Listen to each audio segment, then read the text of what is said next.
Hello guys and welcome back to Shikha classes. इस video में मैं आपको the ghat of the only world का जो थोड़ा सा सेक्शन बचा हुआ था वो बतलाऊंगी। ये फाइनल और पार्ट 3 है। तो अगर आपने पार्ट 1 और पार्ट 2 नहीं देखा है इस चैप्टर का तो सबसे पहले जाके उसको देख लीजिए, तो फिर आपको फर्दर ये पार्ट भी समझ में आएगा। जहाँ तक मैंने ख़त्म किया था उसके बाद से अमिताभ घोष का रिकॉर्ड कुछ इस तरह से है कि शाहिद अली ये बोलते हैं कि पेन स्टेट यूनिवर्सिटी में बिताया गया समय उनके सबसे खुशनसीब पलों में से एक था। It was one of the happiest moments. वहाँ पर he became a good reader, he learned how to become a good poet, he grew as a lover. वहाँ पे बहुत सारे ग्रेजुएट स्टूडेंट्स थे, मेनली उसमें से इंडियंस थे। उनके साथ वो लोग इनको बहुत प्यार करते थे, ये उनको बहुत प्यार करते थे। So that was the happiest moment of his life. उसके बाद ये एरिज़ोना गए। एरिज़ोना वही जगह है जहाँ पर जेम्स मेरिल से भी शाहिद अली की मुलाकात हुई थी। एरिज़ोना वो बेसिकली गए थे to get a degree in creative writing. उसके बाद एक सीरीज़ ऑफ जॉब शुरू हो गया in different colleges and universities. First was in Hamilton College, then it was in University of Massachusetts at Amherst, और उसके बाद finally he got a job of professor in 1999 in Utah University, Salt Lake City. और जब इनको पहला blackout हुआ इन February 2000, उस वक्त वो न्यूयॉर्क यूनिवर्सिटी में किसी काम से आए हुए थे और जो यूटा यूनिवर्सिटी जहाँ इनको जॉब मिली थी वहाँ पर वो छुट्टी में थे।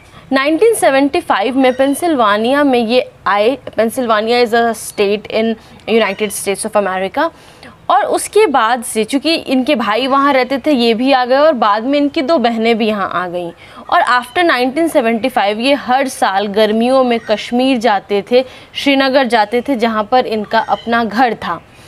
और इस वजह से 1980s और उसके ऑनवर्ड्स जो भी वायलेंस हुआ श्रीनगर में, उस बात से ये बहुत दुखी रहते थे। He was quite anguished at the situation, the destiny that Srinagar had to face. क्योंकि श्रीनगर एक बहुत ही पीसफुल, एक बहुत ही खूबसूरत जगह है और जो डेस्टिनी श्रीनगर को फेस करना पड़ा, इस बात से वो बहुत दुखी रहते थे। इनफैक्ट इनकी काफ़ी सारी जो इन्होंने पोएम्स लिखे वो कश्मीर के सिचुएशन पर बेस्ड है, उस पर आधारित है। And the irony of the situation is that कि वो हमेशा कहते थे कि मैं एक पॉलिटिकल पोएट नहीं बनना चाहता। He wanted to keep politics and poems separate. And तब भी देखिए कि चूँकि वहाँ से वो बहुत अटैच थे और वहाँ पर जो इतने वायलेंस होते थे उससे वो इतने अफेक्टेड थे कि इनकी पोएम्स में कहीं ना कहीं वो चीज़ झलक जाती है। इनका ये मानना था कि that if you come from a difficult place, कि अगर आप एक डिफ़िकल्ट प्लेस से हो तो इसका ये मतलब नहीं कि आप सिर्फ उसी के बारे में लिखो, because poetry is an art. वो एक डिसिप्लिन, एक फियर्स फॉर्म ऑफ लैंग्वेज है। और यही सब शायद वजह है कि उन्होंने कभी भी एक विक्टिम का रोल एक्सेप्ट करना पसंद नहीं किया।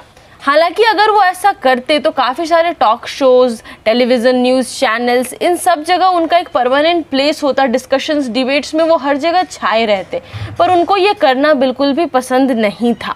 फर्दर शाहिद अली का ये भी मानना था कि रिलीजन को और पॉलिटिक्स को बिल्कुल अलग अलग रखना चाहिए। जो लोग शाहिद अली को बहुत अच्छे से जानते वो ये जानते हैं कि उनका ये मानना था कि अलग अलग रिलीजन के लोग को हमेशा साथ में रहना चाहिए। वो ये खुद भी ही प्रैक्टिस दैट कि वो डिफरेंट रिलीजन के पीपल के साथ उनका उठना बैठना था। वो सबके साथ मिलके पार्टी करते थे, लंच करते थे, डिनर करते थे। So he was that sort of a person. और जब भी उनसे पूछा जाता कि इसकी वजह क्या है तो वो हमेशा इसका क्रेडिट अपने अपब्रिंगिंग को देना चाहते थे। जो चीज़ें उनके पेरेंट्स ने उनको सिखाई, वो हमेशा एक इंसिडेंट को रिलेट करते थे कि जब वो छोटे थे तो उन्होंने कहा अपने पेरेंट्स से कि वो मूर्ति की पूजा करना चाहते हैं, वो घर में मंदिर लाना चाहते हैं। टू अ ग्रेट सरप्राइज़ उनकी माँ जो थी वो उनको ला कर के दी उन्होंने मूर्तियाँ, और वो देखी कि कोई चीज़ की कमी तो नहीं है। वो देखती थी कि शाहिद अली ढंग से पूजा करते हैं या नहीं करते हैं। सो इस तरह के उनके पेरेंट्स थे और इस वजह से जब भी लोग उनसे कहते थे कि मुस्लिम धर्म के लोग बहुत कट्टर होते हैं तो वो अक्सर इसी बात का एग्जाम्पल देते थे। अमिताभ घोष बोलते हैं कि मैंने एक बार शाहिद से ये भी कहा that Kashmir was very close to have a national poet. Actually वो ये कहना चाह रहे थे कि शाहिद अली जो है वो एक बहुत अच्छे पोएट थे और शायद वो एक नेशनल पोएट भी बन सकते थे।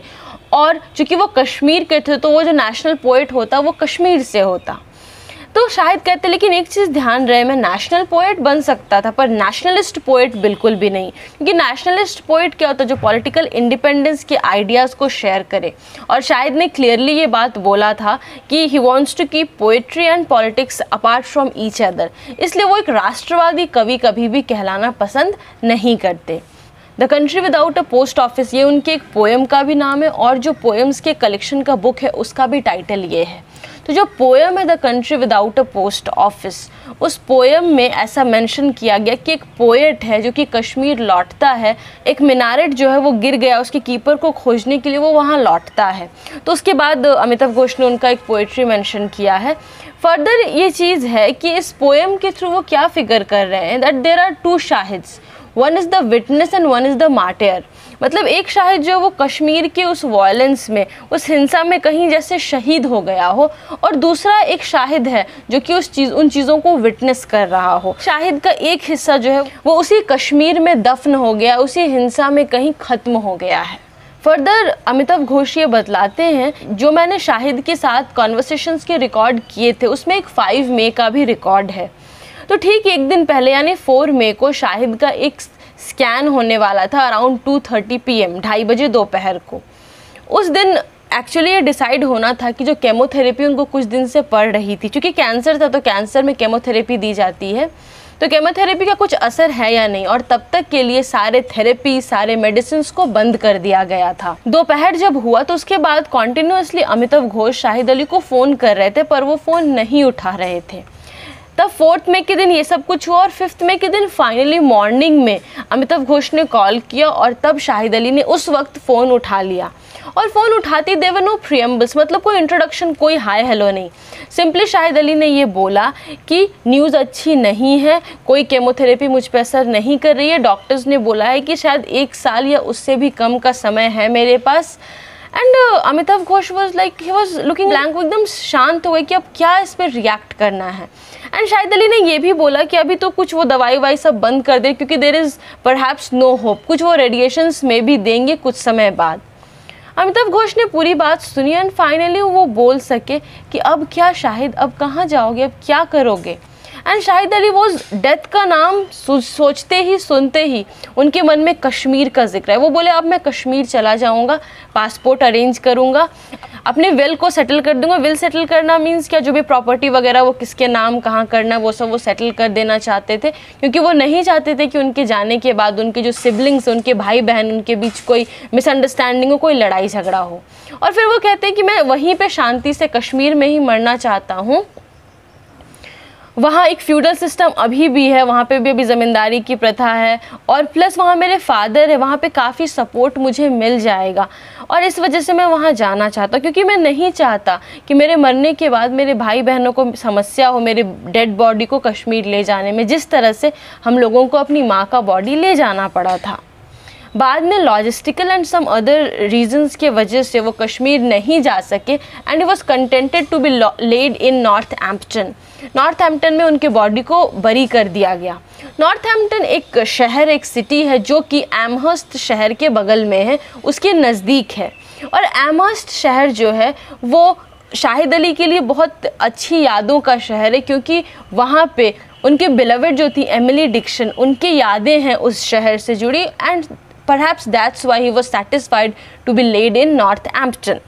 फर्दर अमिताभ घोष अपना पॉइंट ऑफ व्यू मेंशन करते हैं कि लेकिन मुझे ऐसा नहीं लगता कि सिर्फ एक्सीडेंट था कि डेथ की बात सुनते उनका मन कश्मीर को गया। नहीं, उनकी पोइटिक इमेजरी में आप अगर प्रॉपरली उसको पढ़ेंगे तो आप देखेंगे कि ये तीनों चीज़, मतलब शाहिद, डेथ और कश्मीर, ये इंटरलिंक्ड है, वो एक दूसरे से इस तरह जुड़ी हैं जैसे कि कोई 2 फोटोग्राफ्स हों जो बारिश में भीग करके एक हो गए हों, तो उनको सेपरेट करना नामुमकिन हो। ठीक उसी तरह से सिचुएशन था शाहिद, डेथ और कश्मीर के रिलेशन का। फाइनली अमिताभ घोष ये बोलते हैं कि मैंने जब लास्ट टाइम शाहिद से मिला था, दैट वाज ऑन 27 अक्टूबर 2001।